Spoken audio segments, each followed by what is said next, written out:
কবিতাৰ শিৰোনাম অগৰাতলিৰ মাত। কবি অনুৰাধা শৰ্মা পূজাৰী।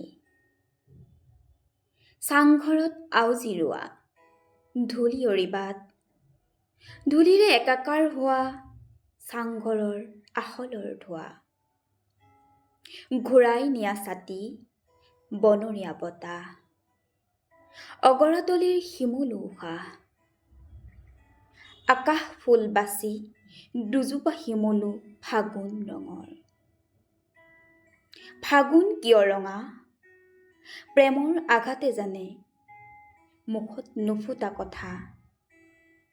শিমলুজোপাত দুহালি নীলা চৰাই, বুকুবোৰ ৰঙা।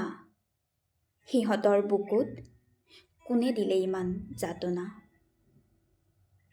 ফাগুনৰ উকা অগৰাতলিৰ পথাৰ, তৰাং নৈত নামি পানী জুখিছে এপাল মহে। পিঠিত দুটা বগলী ডিঙি মেলি মাতিছে বেলি, লাহ দিয়া বেলি মোৰ ঘৰলৈ বাট কেনি? চৰাই চুবুৰি পাৰ হৈ আকাশ দুফাল কৰি, বিজুলী তাৰ যোৱা ফেমৰ চকাহুৰা গজলা সাপৰ একা বেকা সেই বাট কানে মুনি। কোলাহলত নিশ্চুপ চৰাইবোৰ, বুকুত পোৱালিবোৰ। আজি নিশা ময়ো চৰাইৰ বাহতে কটাব পৰা হলে আলহী হ'ব খেৰ কুটাৰ খৰুঙত। এঠোট পানীৰে কোচাব পৰা হলে পিয়াহ, দুটা ফুট কলা এটা বকুল গুটিৰে পলাব পৰা হলে ভোক। আৰুনো কি লাগে জীৱনত? বুকুত যদি এনেকৈ গজে সুখ, মানুহৰ সেয়াইতো অসুখ।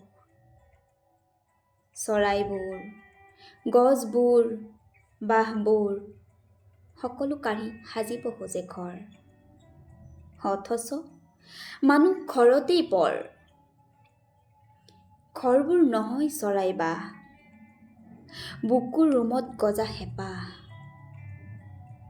মানুহবোৰ চৰাই হোৱা হলে অগৰাতলিৰ ফাগুন খানি উৰিবলৈ শিকিলেহেঁতেন, আহিলেহেঁতেন বুকুৰ খবৰ সৰাপাতৰ লেফাফাত।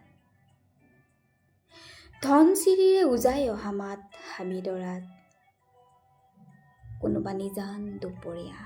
ধন্যবাদ।